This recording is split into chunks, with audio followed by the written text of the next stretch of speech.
I hope everybody is ready for a tour of the world. Germany, present. Ghana, present. Indonesia.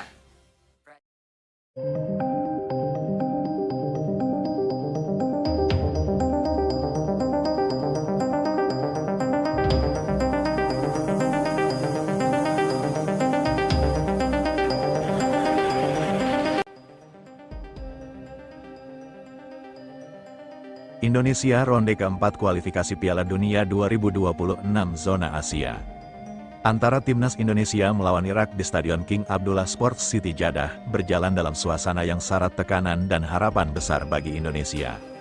Namun sebelum kita lanjut ke berita terlengkapnya, alangkah baiknya bagi kalian untuk menekan tombol like terlebih dahulu. Dan yang belum subscribe, tolong subscribe channel Garuda Timnas dulu. Karena satu like dan satu subscribe dari kalian itu bisa menjadi dukungan besar untuk kami agar terus menyuarakan suara bangsa di kancah dunia. Laga itu ibarat penentu nasib kemenangan, atau setidaknya hasil imbang menjadi jalan terakhir agar peluang lolos masih terbuka. Namun apa yang terjadi di lapangan tidak hanya tentang kualitas para pemain atau strategi pelatih. Keputusan wasit menjadi sorotan utama setelah sejumlah insiden dianggap merugikan Garuda. Wasit utama yang ditunjuk adalah Manning asal Tiongkok. Seorang hakim garis veteran yang tak lepas dari catatan kontroversi. Sejak awal perhatian publik sudah tertuju kepada penunjukan ini. Banyak dipertanyakan apakah kompetensi dan objektivitasnya akan diuji dalam laga krusial seperti ini.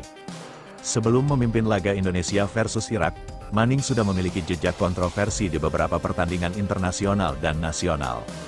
Tirto mencatat bahwa ia terlibat dalam final Piala Asia 2023 yang menyisakan keraguan atas penalti-penalti yang diberikan. Dalam satu final tersebut, Manning memberi 3 penalti bagi Qatar melawan Yordania, keputusan yang kemudian diperdebatkan banyak pihak.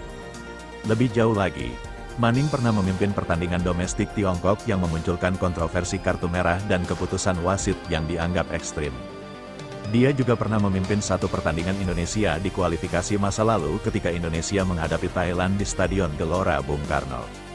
Pada laga itu, penalti diberikan kepada Thailand meski tidak ada kartu kuning yang dikeluarkan terhadap Indonesia. Karena itu, publik dan media sudah menaruh waspada saat Manning ditunjuk sebagai hakim utama laga hidup mati Indonesia versus Irak. Rekam jejaknya yang kontroversial memicu kecurigaan. Apakah ia akan adil dalam tekanan tinggi pertandingan ini? Pertandingan sendiri berlangsung dengan intensitas tinggi. Indonesia mencoba menekan sejak menit awal dan sebagian peluang tercipta namun tak kunjung membuahkan gol. Irak akhirnya berhasil memecah kebunduan lewat tembakan dari luar kotak penalti oleh Zidane Iqbal pada menit ke-75 yang mengarah ke sisi kiri gawang Marten Paes. Keunggulan tersebut menjadi satu-satunya gol yang menentukan hasil akhir, namun hampir di sepanjang pertandingan keputusan wasit Manning mulai menuai protes. Berikut beberapa insiden yang paling mencuat. Kevin Dick pemain Indonesia dijatuhkan oleh bek Irak Merchas Doski. Banyak yang berharap Manning akan memberikan hadiah pelanggaran untuk Indonesia dan kartu kuning, atau bahkan merah bagi Doski. Namun anehnya dia justru memutuskan untuk memberikan tendangan bebas untuk Irak alih-alih kepada Indonesia.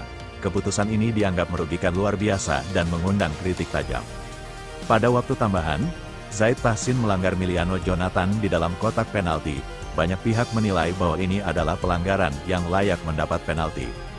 Namun, Manning tak mengangkat tangan dan tidak menunjuk titik putih. Selain itu, dia juga tidak meminta pengejan, VAR. Keputusan ini diduga merugikan Indonesia di saat momentum kritis.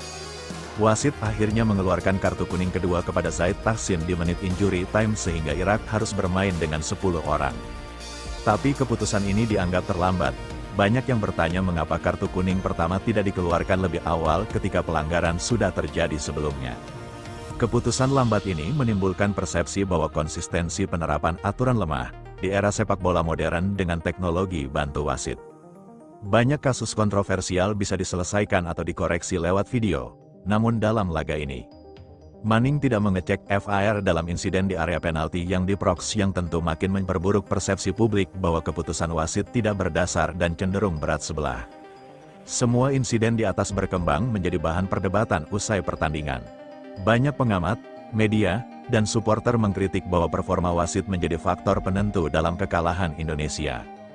Bukan hanya keunggulan pemain Irak atau kekurangan tim Garuda, pelatih Irak, Graham Arnold dalam konferensi persyatakan bahwa dia tidak ingin terlalu memikirkan wasit Manning. Menurutnya, membahas wasit hanya akan mengalihkan konsentrasi tim dari persiapan dan strategi. Keputusan Manning tetap menjadi topik hangat di media. Banyak tulisan opini dan analisis TV yang menyebut bahwa Indonesia dirugikan secara signifikan oleh keputusan wasit. Lembaga sepak bola dan organisasi pengawas pertandingan kemungkinan akan menerima tekanan untuk mengevaluasi kinerja ofisial dalam pertandingan ini. Khususnya dalam kasus penggunaan VAR dan keakuratan keputusan di lapangan. Kekalahan 0-1 itu berarti mimpi Indonesia untuk lolos ke Piala Dunia 2026 secara otomatis kandas. Dengan hasil tersebut, timnas Indonesia dipastikan tersingkir dari putaran keempat. Tak hanya itu, kekalahan ini juga memperkuat kritik terhadap manajemen PSSI, pembinaan jangka panjang, kualitas hakim pertandingan, dan sistem pengawasan wasit di sepak bola Indonesia. Banyak pihak berpendapat bahwa agar kejadian seperti ini tak terulang, reformasi dalam penunjukan wasit, pelatihan dan penggunaan teknologi harus segera dilakukan. Di pertandingan yang hidup mati, tiap keputusan kecil bisa mengubah momentum atau moral tim. Kesalahan wasit di menit-menit krusial bisa memukul mental pemain. Tanpa intervensi VAR atau pengecekan ulang, keputusan kontroversial cenderung tidak dibenahi di lapangan. Keputusan jangka panjang sudah terlanjur diumumkan kepada pemain dan supporter, jika tidak ada mekanisme evaluasi wasit yang terbuka. Kesalahan besar sulit diperbaiki atau menjadi pelajaran bagi perbaikan di masa depan. Sekali keputusan dianggap berat sebelah, kepercayaan terhadap wasit akan menurun. Bahkan jika sebagian besar keputusan memang netral atau benar, persepsi itu sendiri bisa menimbulkan keraguan terhadap legitimitas hasil pertandingan. Pertandingan Indonesia versus Irak ronde keempat tidak hanya menjadi catatan kekalahan timnas Indonesia, tetapi juga catatan pahit bagi integritas pengawasan pertandingan. Banyak keputusan wasit Manning dianggap kontroversial, merugikan Indonesia dan menimbulkan keraguan publik terhadap keadilan di lapangan. Meski tak semua kesalahan dapat dikonfirmasi secara mutlak sebagai palsu niat, penting sekali bahwa otoritas sepak bola baik di tingkat Asia dan internasional melakukan evaluasi isi transparansi dan akuntabilitas dalam penunjukan dan pengawasan wasit.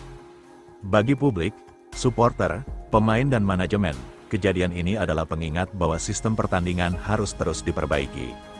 Agar aspek terpenting dalam sepak bola keadilan di lapangan tidak hanya menjadi slogan, melainkan kenyataan di setiap laga. Indonesia, penyerang timnas Irak, Zidane Iqbal menjadi pahlawan dalam kemenangan atas timnas Indonesia pada laga grup B. Putaran keempat kualifikasi Piala Dunia 2026 zona Asia yang berlangsung di Stadion King Abdullah Sport City, Jeddah, Minggu tanggal 12 Oktober tahun 2025.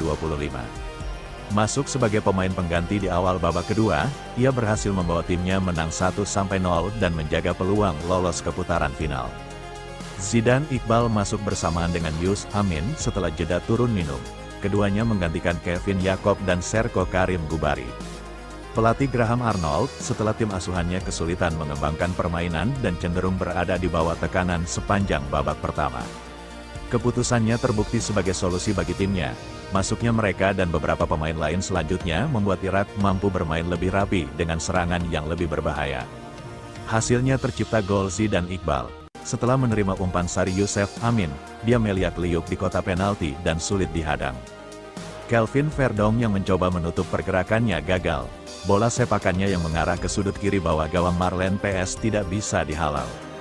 Timnas Indonesia berusaha mencetak gol balasan setelah kebobolan, namun upaya yang dilancarkan Jit Zes dan rekan-rekannya tidak berhasil. Skor tetap 1-0 untuk keunggulan Irak. Hasil itu membuka peluang Irak untuk maju ke Piala Dunia 2026 yang akan berlangsung di Amerika Serikat, Kanada, dan Meksiko pada tanggal 11 Juni hingga tanggal 19 Juli tahun depan. Pertandingan melawan Arab Saudi pada Rabu dini hari WIB tanggal 15 Oktober tahun 2025 akan menjadi duel perebutan juara grup B. Zidane Iqbal dan rekan-rekannya akan lolos ke Piala Dunia jika mampu menaklukkan Arab Saudi yang bermain di kandang sendiri. Stadion King Abdullah Sport City Jeddah pada laga kedua mereka, Irak saat ini berada di peringkat kedua klasemen grup B. Sementara itu, Arab Saudi berada di posisi teratas berkat kemenangan 2-1 atas Indonesia di laga pertama.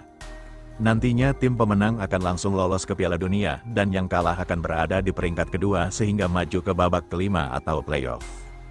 Zidane Iqbal merupakan pemain Irak yang lahir di Manchester pada tanggal 27 April tahun 2003. Ayahnya adalah orang Pakistan dan ibunya dari Irak.